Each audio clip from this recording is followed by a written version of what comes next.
মুসা আলাইহিস সালাম আল্লাহর একবার জিজ্ঞেস করলেন, আল্লাহ আমার সাথে কিয়ামতের দিন জান্নাতের সাথী কে হবে? আল্লাহ বললেন, তোমার সাথী হবে একজন কসাই। সাইয়েদনা মুসা আলাইহিস সালাম অবাক হলেন, ঘটনা কি? আমি হইলাম নবী আর আমার সাথে জান্নাতে থাকবে কসাই? আল্লাহ বললেন, নিজেই দেখে আসো এটা কেমন কসাই। সাইয়েদনা মুসা আলাইহিস সালাম ছদ্মবেশে কসাইয়ের দোকানে দাঁড়িয়ে রইলেন। কসাই শুধু গোশত কাটে, গোশত বিক্রি করে। দেখলেন স্পেশাল কোনো আমল নাই। দিন শেষে দোকান বন্ধ করে প্যাকেটের ভেতরে গোশত নিয়ে বাড়ির ভেতরে ঢুকে যাওয়ার পর ঈসা আলাইহিস সালাম ঘরের দরজার কড়া নাড়লেন। কসাই বলে, কে?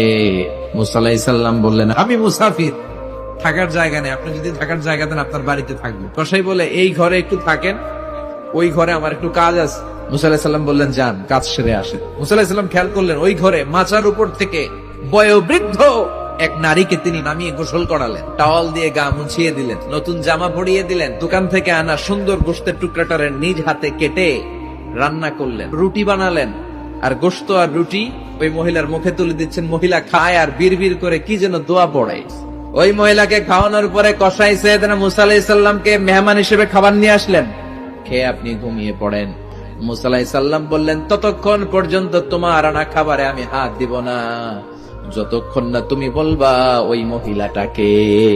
কসাই বলে, এটা আমার মা, এই দুনিয়া এই মা ছাড়া আমার কেউ নাই, আমিও ছাড়া আমার মায়ের কেউ নাই। তোমার মা বিড়বিড় করে কি যেন পড়লো, কি পড়ে তোমার মা? কসাই বলে, আমার মায়ের একটা পাগলা দোয়া আছে, আমার মা প্রতিদিন বলতে থাকে, আমার ছেলের উপর আমি এতটাই রাজি খুশি, শুনেছি এই জামানার বনি ইসরায়েলের সবচেয়ে বড় নবী, ওই নবীর নাম নাকি মুসা।